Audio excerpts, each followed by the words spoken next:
Dit is die name van die helde wat Dawid gehad het. Josef Basebet, die Tagkemoniet, die hoof van die adjudante. Hy was Adino, die Esniet. Teen 800 wat op een keer gesneuwel het, en na hom was Eliezer, die seun van Dodo, die Ahohit, onder die 3 helde by Dawid. Toe hulle in die Filistyne uitgedaag het, wat daar by mekaar was om te veg, en die manne van Israel weggetrek het, het hy opgestaan en onder die Filistyne geslaan, totdat sy hand moeg geword en sy hand aan die swaard gekleef het, sodat die Here daardie dag 'n groot oorwinning bewerk het, en die manskappe het teruggekom agter hom aan, net om te byt. En na hom was Sama, die seun van Age, die Hararit. Toe die Filistyne by Legie by mekaar kom, waar 'n stuk land was vol lensies, en die volk vir die Filistyne gevlug het, het hy hom opgestel in die middel van die stuk land, en dit afgeneem en die Filistyne verslaan, sodat die Here 'n groot oorwinning bewerk het.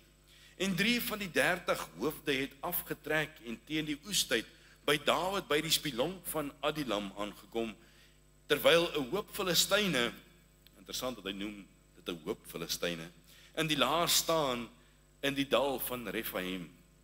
En Dawid was toe in die bergvesting, en 'n besetting van die Filistyne was toe in Bethlehem. En Dawid het 'n begeerte gevoel opkom en gesê, wie sal vir my water gee om te drink uit die put van Bethlehem wat by die poort is? Toe het die 3 helde deur die laar van die Filistyne gebreek en water geskep uit die put van Bethlehem wat by die poort was, en het gedra en na Dawid gebring. Maar hy wou dit nie drink nie, en het dit tot eer van die Here uitgegiet en gesê, dit is ver van my Here, dat ek dit sou doen. Sou ek die bloed drink van die manne wat met lewensgevaar gegaan het? En hy wou dit nie drink nie. Dit het die 3 helde gedoen. En toe daar lees ons uit die woord van die Here, en mag hierdie woord in ons harte kom seën. Ek hoor so 'n bietjie van 'n weerklank, as julle net kan help met dit.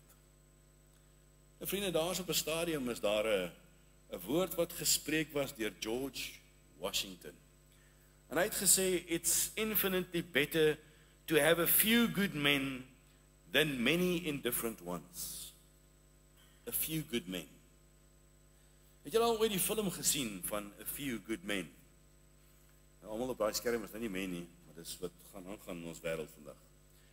Vers 8 van ons geleesde gedeelte sê, dit is die name van die helde wat Dawid gehad het. A few good men. Uit 'n leermag van honderde mans was daar net enkeles wat geken was as 'n paar goeie manne.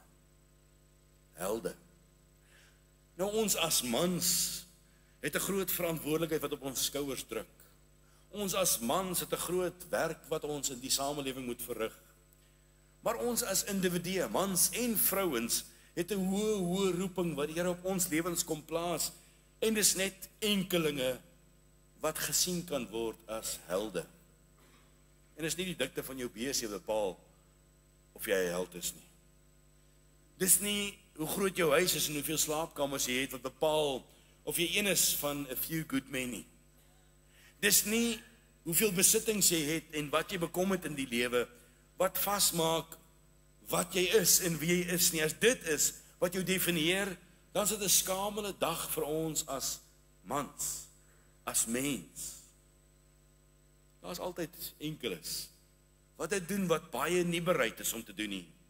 Wat bereid is om daardie gedeelte te begaan wat ander nie bereid is om by uit te kom nie. In hierdie gedeelte is dit 3 manne. Adino, Eliezer en Sama. Sulke helde, soos wat hierdie 3 manne was, is wat vandag nodig is. Nodig in ons huise, nodig in ons samelewings, en vir ons as individue is dit nie net die mans nie, maar as elkeen van ons, wat deel kan wees van dit, wat die groot verskil kan maak, Want is hierdie 3 mans wat Dawid gehad het, wat hy kans gesien het om enige oorlog aan te vat. En hy sou trek van die verre weste na die verre ooste, en hy sou werk en hy sou ywer en hy sou werk vir oorwinning op oorwinning, solank hierdie 3 mans by hom was. Ja, hy het 'n leermag gehad wat vernuftig was. Maar 3 mans het die groot verskil gemaak. Want die res was tevrede dat hulle land in besit geneem word reg voor hulle oë. En die res was tevrede gewees dat die vyand sommer in Bethlehem kon kamp opslaan en hulle doen nie 'n woord en hulle doen niks daaraan nie. Die res was tevrede dat die vyand hulle kon verdruk in hulle eie land. Die res was daardie mense wat geswoeg het onder groepsdruk, want almal tree maar so op, so hulle het ook maar so begin optree. Die res het toegelaat dat hulle gemanipuleer word, dat hulle meegesleer word. Jy sien, dit kos 'n man 'n beperk om regtig te kan uitstaan vir die werk wat gedoen moet word. Dit kos 'n man 'n beperk om gesien te word as 'n feel good man. Dit kos 'n man 'n beperk te midde van die aanslag van die lewe en die houe wat ons onderste bo soms slaan, om regtig daar te kom waar God wil hê ons moet wees, om anders op te tree as die res. Nou as jy enige iemand ken wat regtig daardie persoon vir jou is, as jy bevoorreg, dan wil ons vanmôre dankie sê vir elke pa wat so 'n stryder is, deel van 'n few good men. Want ons leef vandag in 'n samelewing waar dit skaars geword het. En is nie in die rykdom van die lewe waar dit in vasgestel word nie. Hierdie was soldate gewees, hulle het niks anders gehad nie. Hulle het geleef om vir die koning te stry. Nou jy sou dalk baie vandag kom praat oor, as jy nou vandag die lewe moet trotseer, dan is daar nou baie name wat ons vir ons kon sê. Ek weet baie mense in Suid-Afrika sou sê, nee, ons sou graag vir Donald Trump aan ons kant wil hê. Ek het vir jou 'n surprise. Party sal dan 'n bietjie meer patrioties wees en sê nee, ons sal vir Sarel sal ons geniet. Of nee, ons sou van Pieter Retief gehou het, hy sou saam met ons kon gegaan het. Die jong mense sal dalk sê nee, gee vir ons Vin Diesel. Wat is jy nou se naam? Rocky. The Rock, o goeieste. Nee, ek het gedink wat is nou se naam? Chuck. Dis hy julle. Het julle geweet Chuck Norris kom van Brakpan af? Die ouer mense sal ook nou vir ons sê, nee, wag, ons herinner onsself, daar's 'n vrou gewees. Hierdie vrou was nou 'n vrou wat deel was van a few good men, letterlik. Haar naam was Margaret Thatcher gewees. Maar sommige van ons het ook die idee, dat ons is die held van ons eie storie. Ons is daardie een wat die wêreld nodig het. Ons is daardie een uit 'n duisendheid. Ons is daardie een wat die verskil kan maak. En die waarheid is dat dit enkele persone is wat werklik waar hierdie verskil in die samelewing kan maak. En vanmôre wil ek so bietjie na dit kyk. Want as jou hoop op enige mens is wat hier rondom ons is, en ek hoor net deesdae is dit die inding, dis wat kerke vandag doen julle. Hulle gaan stel celebrities aan. En dan maak hulle hierdie celebrities net die pastoor daar voor, solank hy sulke groot arms het en groot bors het, dan is hy nou die man wat daar voor moet gaan staan, want dit trek die mense. Maar die woord van die Here leer vir ons, dat as deur Jesus opgelig word, trek hy die mense. En wanneer die woord van die Here die fokus is, dan trek dit die mense. Nou hier's 'n man Dawid. En hierdie man Dawid was 'n man na God se hart. En hierdie man het so 'n voorbeeld geleef, dat daar 'n magdom manne was, wat eintlik half elendig was. Mense wat deel van die volk was, en 3 uit hierdie magdom mense uit, het regtig sy voorbeeld gevolg, om daardie man te wees, wat gesien kan word as 'n held, 'n skaarste. 3 manne wat enkel is uit 'n hele leermag uit is, wat regtig krygsmanne was. 3 manne wat gereed was om oorlog te kon voer, selfs in die hitte van die stryd. Dit is amper soos op die sportveld, as mense kyk, dan is die ouens baie keer besig en hulle woel en hulle werskaf. En dan op 'n stadium, dan gebeur daar 'n ding, dan kom daar 'n paar enkele few good men op die veld. En hulle noem hulle 'n bomb squad. En skielik dan gebeur daar dinge. Al Dawid het 'n bomb squad gehad.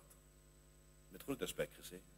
En hierdie manne het daardie rolmodel vir die volk gewees. Hulle het daardie manne wat vorentoe getree het. Hulle is daardie manne wat die stryd kom stry het. En hulle het so groot impak gehad, dat hierdie volk soveel oorwinnings kon gehad het. Nog nooit was daar 'n koning wat soveel oorwinnings soos Dawid kon gekry het nie, hoofsaaklik oor hierdie 3 manne. Sy toewyding, sy ingesteldheid, sy harte. Nou deur die geskiedenis is daar baie sulke mans al gewees. Ek herinner myself van Brother Andrew, wat die smokkelaar van God was. Om te smokkel in die naam van die koninkryk, om siele te wen vir God se koninkryk. Ek onthou so 'n man wat deel was van 'n few good men, met die naam van Martin Luther, en as nie vir daardie man was, wat deur God geïnspireer was, het ons nie vandag 'n Bybel gehad in ons eie taal nie. Ek onthou 'n man so Stefanus, wat bereid was om onder klippe neergegooi te word, en sy lewe neer te lê vir hierdie roeping op sy lewe, en hy was die eerste martelaar gewees. En so is daar baie deur die geskiedenis. Daar's William Tyndale, daar's elkeen van die apostels van die Here, wat letterlik man vir man afgemaai was vir die werk wat hulle moes doen. Kyk, ons leef nou in 'n dag wat ouens nou vandag sou sê, nee, as ons nou praat van 'n few good men, dan sal Henry Ford dalk een wees, tot hulle die naaste bakkie gebou het, toe kom ons agter nie, hy is toe nie so hero nie, hulle is besig om ons te infiltreer, ek sien julle, ek sien. Daar's 'n vrou gewees, Corrie ten Boom, een van daardie, wat deel was van a few good ones. Met haar kon jy oorlog toe gaan, met haar kon jy 'n stryd stry. In besigheid sou baie mense miskien sê, dalk kan Warren Buffett, so godloos as wat hy is, in besigheid vir iets beteken.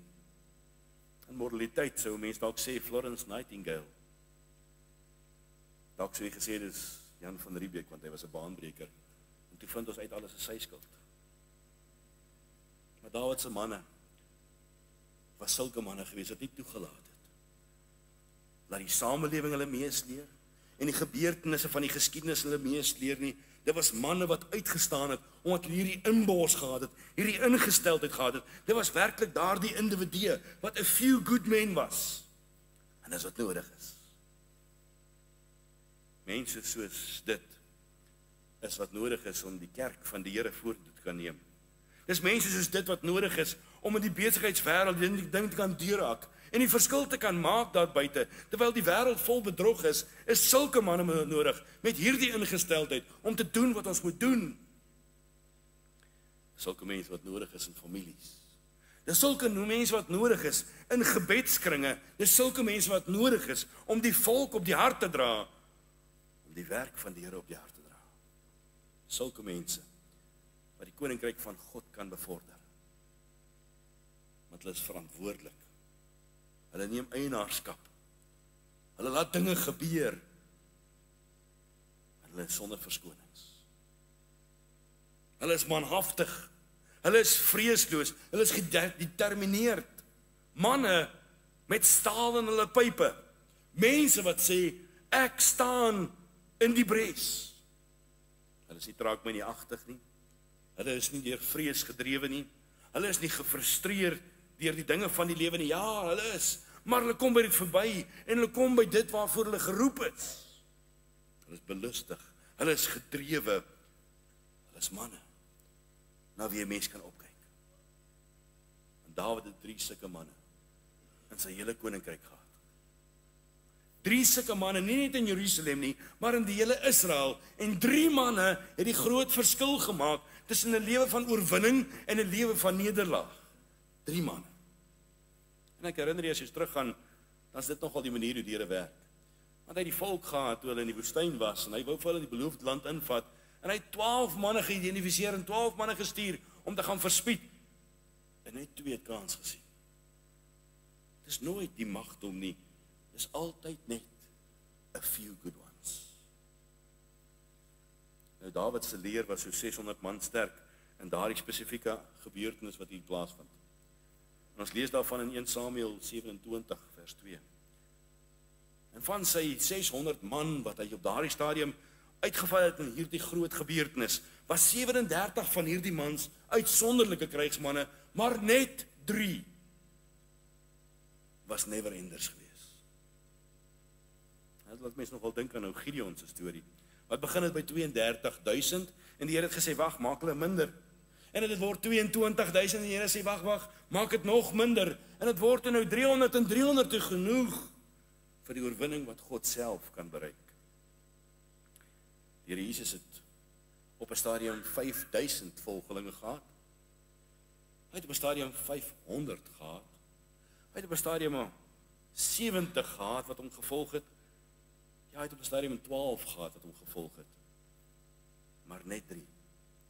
Petrus, Jakobus en Johannes was die 3 helde gewees. En Dawid het ook so 3 manne gehad. So kom ons kyk na hierdie 3 manne. Die eerste een is Adino. Nou die woord van die Here sê vir ons van Adino in vers 8. Josef Basebet, die Tagkemoniet, die hoof van die adjudante, hy was Adino, die Esniet, teen 800 wat op een keer gesneuwel het. Hierdie man was man alleen gereed gewees om 800 op 'n slag aan te vat. Hierdie man was so een gewees wat nie toegelaat het dat 800 oor hom sal heers nie, maar hy staan vas in sy roeping, in sy verantwoordelikheid, in sy werk, al moet hy sy lewe aflê, hy het kans gesien vir dit. Hy staan vas by sy besluit. Wat hy nie doen wat hy moet doen. Want hy het 'n verantwoordelikheid voor sy koning, hy het 'n verantwoordelikheid voor sy volk, hy het 'n verantwoordelikheid voor sy huis, want sy kinders kyk na hom, en sy familie kyk na hom, en daarom wil hy daardie man wees, wat die voorbeeld leef, nie soos vandag se rolmodelle nie, maar 'n man wat sê, al lê ek my lewe af, al verloor ek alles wat ek het, ek vat wat myne is, en ek kom my verantwoordelikheid na, voor die Here. Ja, hierdie man was die kaptein gewees, van Dawid se weermag. Hy is beroemd, omdat hy alleen 800 mense een vir een geslag het. So die odds was bietjie teen hom gewees. Die odds was 800 teen 1 gewees. Hulle het hom almal verlaat. Al 600 het omgedraai en weggehardloop. Al 37 het omgedraai en weggehardloop. Net 3 was daar. En op die einde van die dag is hy man alleen en hierdie man staan vas, want hy is vasberade om sy roeping uit te leef. Hy is vasberade om te doen wat van hom verwag word. Hierdie man is so ywerig dat hy 'n never-ender is, al is die odds 800 teen 1. Dit tref my as ek dink daaraan, vriende. Baie maal kyk ons na die odds. Ons as Afrikaanse mans leef in 'n samelewing in 'n tyd wat jy nie 'n werk agter elke bos uitskop nie, sê ons vir mekaar. En ons leef in 'n tyd wat daar nie vir ons groot potensiaal in die lewe is nie. En ons leef in 'n tyd waar daar vir ons baie dinge is wat uitdagings is en die odds is teen ons 800 teen 1. Maar hierdie man het nie sy ore uitgeleer nie. Hy het nie gestop om te rus nie. Hy het aangegaan tot die einde toe. Hy het nie toegelaat dat sy moegheid hom oorval nie. Hy het nie mismoedig geraak in die middel van hierdie 800 mans nie, maar hy het geywer en hy het gewerk om die einde te kan oorwin. 23 vers 10 sê, een man uit julle het 1000 agtervolg, want die Here julle God, hy het vir julle gestry soos hy julle beloof het. Nou dink aan hierdie man. Net soos wat daar in Joshua ook een man was wat 1000 agtervolg het, is hier een man wat sê al hardloop die vyand vir my al weg, ek gaan vir hom afmaai. Hier's een man uit 800 uit wat sê, ek gaan vas staan, al lyk dit asof daar te veel is wat rondom my in die gang is. Hierdie man laat nie toe dat sy vlees oor hom heers nie, want hy moes sien hoe ander mense doodgemaak word. Hy moes sien hoe dat ander mense nederlaag ly. Hy moes sien hoe dat daar dinge gebeur wat hom uitput. Maar hy het nie toegelaat dat sy vlees oor hom kom heers nie. Hy het vasgestaan in sy verantwoordelikheid voor sy koning.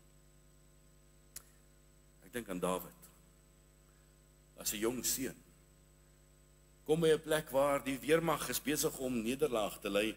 Hulle kyk na 'n reus, en hulle sien nie kans vir die reus nie, want hierdie reus is 10 voet lank.